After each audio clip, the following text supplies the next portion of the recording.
My family gave my sister a house, and me a cabin in the middle of nowhere. But none of them suspected that it was the best deal of my life, because I sold it for $800,000. A year later, they were standing on my doorstep. My name is Tara, and I've spent my entire life as the forgotten daughter. From the beginning, my older sister Kelly was the golden child. Our parents made it clear who their favorite was without ever saying it directly. I learned to expect it, even as a little kid. When we were younger, Kelly always got new clothes while I got her hand-me-downs. For birthdays, she'd get expensive gifts like the latest video games or brand-name clothes. I'd get generic toys or practical things like socks and notebooks. One Christmas when I was 12, Kelly got a brand new iPhone. I got her 3-year-old flip phone that barely worked. School activities were the same story. Mom and Dad never missed one of Kelly's volleyball games, but they only showed up to about half of my debate competitions, even when I made it to state finals. They paid for Kelly's piano lessons without question, but when I wanted to take art classes, they said it was too expensive and that I could practice drawing at home. When Kelly graduated high school, our parents threw her a massive party and invited everyone they knew. For my graduation, we had a small dinner at home with just the 4 of us. Kelly got a new car for college.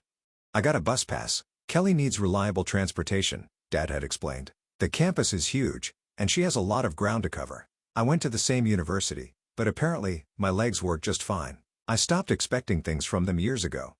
I moved out as soon as I could, finding a tiny apartment on the outskirts of the city. It wasn't much, but it was mine, and I paid for it myself with the office job I'd landed after college. Meanwhile, Kelly lived in a nice downtown apartment that our parents paid for while she found her passion bouncing between career ideas. Life settled into a predictable pattern. I'd visit my parents for obligatory dinners once a month, listening to them gush about Kelly's latest accomplishments while barely asking about my life. I'd nod and smile, count the minutes until I could leave, then drive back to my apartment and try not to feel bitter. That pattern continued until last Sunday, when everything changed. I arrived at my parents' house at exactly 6 p.m. Kelly was already seated at the dining table, scrolling through her phone. She glanced up briefly. "Hey, sis." Mom bustled around, serving the pot roast she'd made. Kelly's favorite, naturally. Dad poured wine for everyone except me. He forgot and I had to ask for a glass. The conversation flowed as usual. Kelly talking about the startup she was thinking about joining, Mom and Dad hanging on every word. Nobody asked about my recent promotion. But then, midway through dessert, Mom's face lit up with excitement. "Girls, I have wonderful news," she announced. "Your father and I have gifts for both of you today." Kelly perked up immediately. I felt the familiar twist in my stomach, the one that came whenever gifts were involved. Whatever Kelly was getting would be amazing. And mine would be, well, an afterthought. Mom disappeared into the study and returned with 2 large manila envelopes. She handed one to Kelly with a flourish, then passed the other to me almost as an afterthought. Kelly tore into hers eagerly. I opened mine more slowly, already preparing my grateful face for whatever disappointment waited inside. We both pulled out official-looking documents at the same time. "These are property documents," Mom explained, beaming. "Your grandfather's estate, for you, Kelly. It's a beautiful property, and as someone with such a promising future, we know you'll make wonderful use of it." They all turned to me then, and Mom's smile dimmed just slightly. "And, Tara, we're giving you Grandpa's cabin. Isn't that nice? You've always been so independent." I stared at the papers in my hand.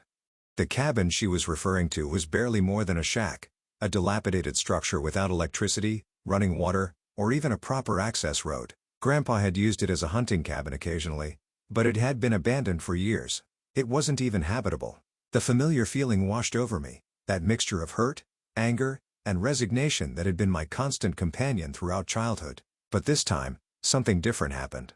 Something inside me snapped. "Are you serious?" I said, my voice surprisingly steady. "You're giving Kelly a fully renovated 3-bedroom house with a garden, and I get a rotting shack in the middle of nowhere?" Mom's eyes widened in surprise.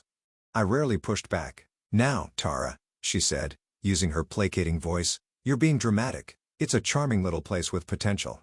3 acres of land. With some effort, you could turn it into a lovely retreat." "Some effort?"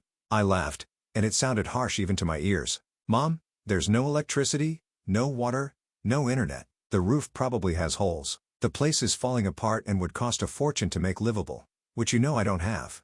"You should be grateful," Kelly chimed in, already browsing property listings on her phone to see what her new house was worth. "Most people don't get gifted property at all." That was the final straw. "Grateful?" I stood up so quickly my chair tipped backward. "I've spent my entire life being grateful for your leftovers, Kelly. For once, just once, I thought maybe they'd treat us equally, but I was wrong. I snatched up the property documents and shoved them into my purse. "This isn't a gift," I said, my voice shaking now. "It's a burden. You're dumping Grandpa's worthless property on me so you don't have to pay taxes on it anymore." Mom gasped. "That's not true."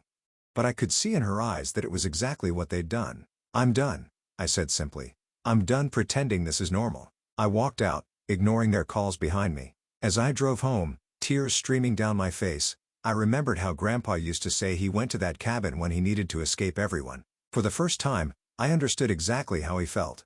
I spent the next few days trying to forget about the cabin. I went to work, came home, watched Netflix, and pretended the whole dinner disaster hadn't happened. Mom called twice, but I let it go to voicemail. Her messages were the usual. She thought I was overreacting, that I should be more appreciative, that I should call her back. Instead, I finally decided to look at the property documents. That's when I saw the property tax assessment. "You've got to be kidding me," I muttered, staring at the number. For a supposedly worthless piece of land, the annual taxes were shockingly high, almost $3,000 a year. That was a significant chunk of my carefully balanced budget. I called the county assessor's office the next morning. "Yes, that's correct," the bored-sounding clerk confirmed. "It's 3 acres with road frontage potential. Location is becoming more desirable." I hung up feeling sick. This gift was going to drain my savings unless I did something fast. The solution seemed obvious. I needed to sell it. That evening, I took some old photos of the cabin from a family album, snapped pictures of the property documents, and created an online listing. I described it honestly as fixer-upper cabin on 3 acres, sold as is, and priced it at $15,000, hoping someone might want it for the land alone. Then I waited. For 2 months, nothing happened, not a single inquiry. I was getting desperate enough to consider dropping the price when suddenly, everything changed. One Tuesday morning, I woke up to find 3 messages from people interested in the property. By lunchtime, there were 5 more. By the end of the day, someone had offered me $20,000 without even seeing it. I nearly screamed with excitement. This was $5,000 more than I'd asked for. I was about to call back and accept when another offer came in for $25,000. Something strange was happening. The next day, the offers continued to climb. $30,000, $35,000. People were calling nonstop, each one outbidding the last. I was completely baffled. By Friday, I received a call that left me speechless. "Miss Wilson? This is Thomas Raymond from Evergreen Development Group. We'd like to offer you $50,000 for your property." I nearly dropped my phone. $50,000? For a rundown cabin? I agreed to a meeting the following week, but my mind was racing. Something big was happening, and I had no idea what it was. That night, I spent hours searching online for information about my property and the surrounding area. Most searches led nowhere, but eventually, I found a small notice on the County Planning Commission's website about a proposed eco-friendly residential development in the general vicinity of my land. That wasn't enough information. I needed someone who knew the real estate market. I called my friend Jessica first thing Saturday morning. We've been friends since college, and she'd been working as a real estate agent for years. "Jess, I need your help. Do you know anything about development plans near my grandfather's old cabin?" There was a pause on the line. "Where exactly is this cabin?" I gave her the address. "Holy shit, Tara," she whispered. "Are you sitting down? That whole area is about to explode. Green Valley Developments is planning a massive eco-village for wealthy tech executives and celebrities. Solar power, farm-to-table restaurants, luxury homes with minimal environmental impact. They've been quietly buying up all the land they can get. But why didn't I hear about this sooner?" I asked. "They've kept it super quiet to avoid price speculation."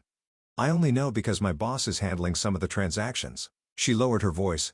"Don't sell for $50,000, that's for sure. If Evergreen Development is calling you, they're probably working for Green Valley. They're just middlemen trying to get your land cheap and flip it. How much should I ask for?" Jessica laughed. "Honestly, at least 20 times what they offered.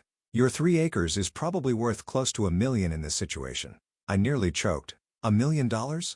For Grandpa's hunting cabin? After we hung up, I sat on my couch in shock, trying to process what was happening. The worthless property my parents had dumped on me to avoid paying taxes might actually be worth a fortune. The irony wasn't lost on me. When Monday came, I called Thomas Raymond back. "Mr. Raymond, I've been considering your offer," I said, trying to keep my voice steady. "I'm willing to sell, but not for $50,000. What price did you have in mind?" He asked smoothly. $1 million. There was a long silence on the line. When he finally spoke, his voice had lost its smoothness. "Miss Wilson, that's an unreasonable figure. Perhaps you've misunderstood the nature of the property. I understand perfectly.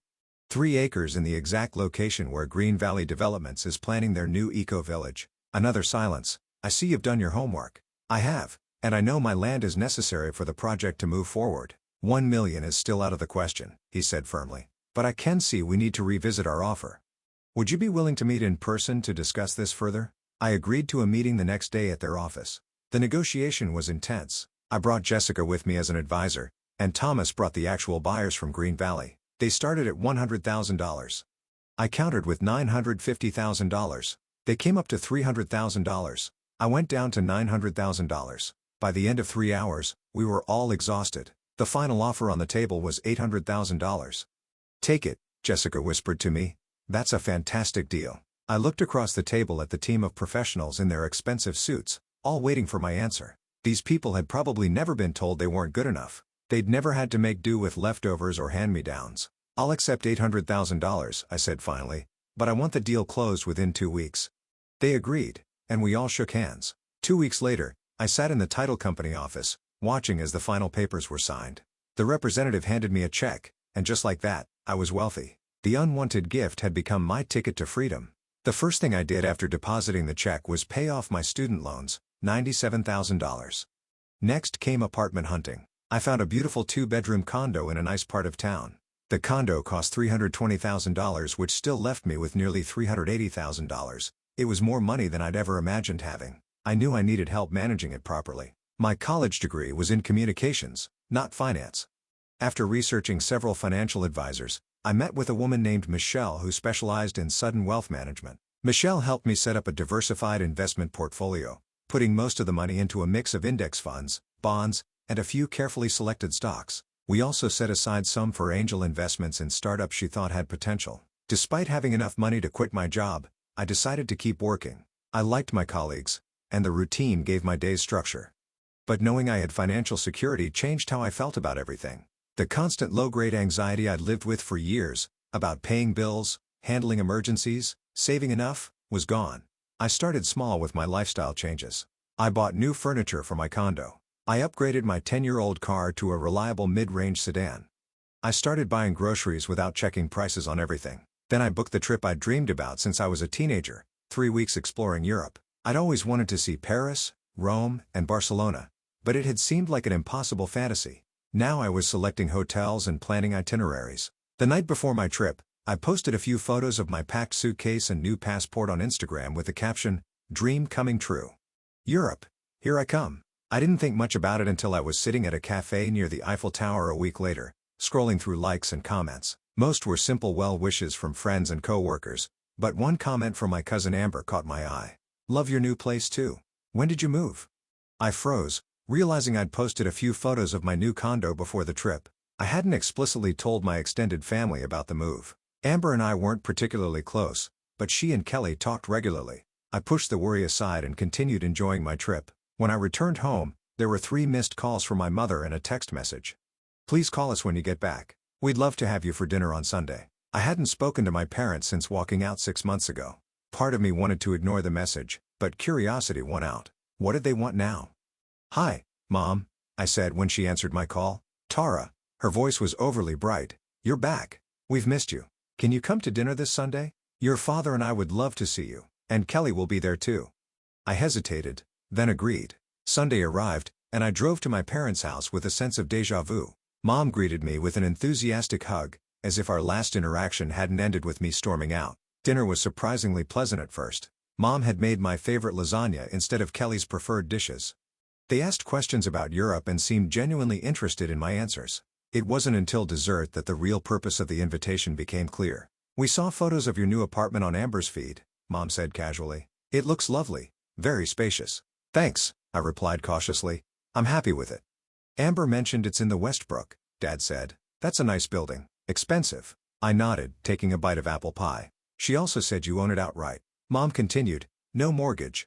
And there it was. I set down my fork. "I told Amber I had a mortgage," I said carefully. She must have misunderstood. Kelly snorted, "Come on, Tara. We know you couldn't afford a place like that on your salary. We're not stupid." I took a sip of water, buying time to think. "I've been making good investments," I said finally, "and I work hard. Things are going well for me." "What kind of investments?" Dad pressed. "Stock market. Real estate? Various things, I said vaguely. Kelly rolled her eyes. Stop lying. We know you sold Grandpa's cabin. The eco-village development is all over the local news. They're making a big deal about how they acquired all the necessary land parcels. Your little shack was mentioned specifically because it was one of the last holdouts. Mom leaned forward, all pretense of casual interest gone. Tara, how much did you sell it for? I considered lying, but what was the point? They'd find out eventually. $800,000. The room went silent. Mom's face paled. Dad's jaw literally dropped. Kelly's eyes widened in shock. Kelly recovered first, her shock quickly turning to anger. So you've been sitting on almost $1 million and didn't tell any of us? While we're struggling to pay for my wedding? While Mom and Dad are worried about retirement? You're struggling? I laughed without humor. Mom and Dad paid for your entire education. They bought you a car. They paid your rent for years. You got Grandpa's actual house, which is worth at least $500,000 on its own. That's different, Kelly snapped. How is it different? Because we're family, she shouted. Family shares things. Family doesn't hide money and pretend to be poor while taking expensive vacations. I stood up, suddenly tired of the whole conversation. I should go. Thanks for dinner. Mom grabbed my arm. Wait, Tara. Let's not fight. We thought maybe you'd want to share some of your good fortune with the family. After all, if we hadn't given you the cabin, if you hadn't given me the cabin, I interrupted, you would have sold it yourselves and kept all the money. You gave it to me because you thought it was worthless and wanted to dump the tax burden on me. And I'm not giving you my money. I walked out for the second time in 6 months, ignoring their calls behind me. As I drove home to my new condo, I wondered if I would ever have a normal relationship with my family again. 2 weeks after the disastrous dinner, I received a letter from my parents' lawyer. I called my investment advisor, Michelle, who recommended a good attorney. The next day, I was sitting in David Chen's office, showing him all my documentation. This is straightforward, he said after reviewing everything. The property was legally transferred to you. You have the deed. The sale was properly executed. Their claim has no merit. Will they actually sue? David leaned back in his chair. They could, but they'd lose. My guess is they're bluffing. Let's respond and see. We scheduled a meeting at his office. My parents arrived with their lawyer, a slick-looking man named Richard Daniels. I brought David and sat quietly while the attorneys did the talking. My clients are prepared to negotiate in good faith, Richard began. They believe a 30% share of the proceeds would be reasonable, given the circumstances. David's response was polite but firm. Ms. Wilson legally owned the property. The deed was properly transferred to her name over a year ago. She had full rights to sell it at any time. The transfer was made under false pretenses, Richard countered. My clients had no knowledge of the development plans. Neither did Ms. Wilson when she received the property, David pointed out. She discovered the information through her own diligence after inheriting what everyone, including your clients, believed was an essentially worthless cabin. The back and forth continued for nearly an hour. Eventually, my mother interrupted. This is ridiculous, she said, her voice trembling. Kelly's getting married in 3 months. We're struggling with the wedding costs. Can't you help us out? Even 10% would make a huge difference. I almost felt sorry for her. Almost. No, I said. I won't be giving you any percentage. You can sue me if you want, but David has already explained how that will go. My father's face reddened. This isn't about the money. It's about respect. We raised you, put a roof over your head, food on the table, and made sure I knew I was second best every single day of my life, I finished for him. I've been on my own since I was 18. I put myself through college. I built my career, and now I'm making my own decisions about my money. The meeting ended shortly after that. My parents and their lawyer left without a resolution, but David assured me they had no legal ground to stand on. If they hadn't filed a lawsuit within a few months, they probably never would. He was right. No lawsuit materialized. Instead, something worse happened. The family gossip machine went into overdrive. My phone started blowing up with messages from relatives I barely knew. Second cousins, great aunts, distant relatives I hadn't seen since childhood. Suddenly everyone wanted to reconnect. Tara, sweetie, it's been too long. Because, remember me? I've got this amazing business opportunity. I hate to ask, but my son needs surgery and our insurance won't cover it. The stories were endless, each one more desperate than the last. Some were probably true, but most felt like transparent attempts to cash in on my unexpected wealth. Following David's advice, I blocked the most persistent ones and stopped answering unknown numbers. I changed my email address and adjusted my social media privacy settings. It was strange having to protect myself from my own family, but it was necessary. Only a few relatives remained in my life, the ones who had maintained contact even when they thought I had nothing. My cousin Emma, who had always treated me like a sister. My Uncle Joe, who sent me birthday cards every year without fail, the people who valued me before I had money. 6 months after selling the cabin, my life had found a new rhythm. I still worked at the same company, though I'd taken on projects I actually enjoyed rather than just the ones that paid the most. I traveled when I wanted to.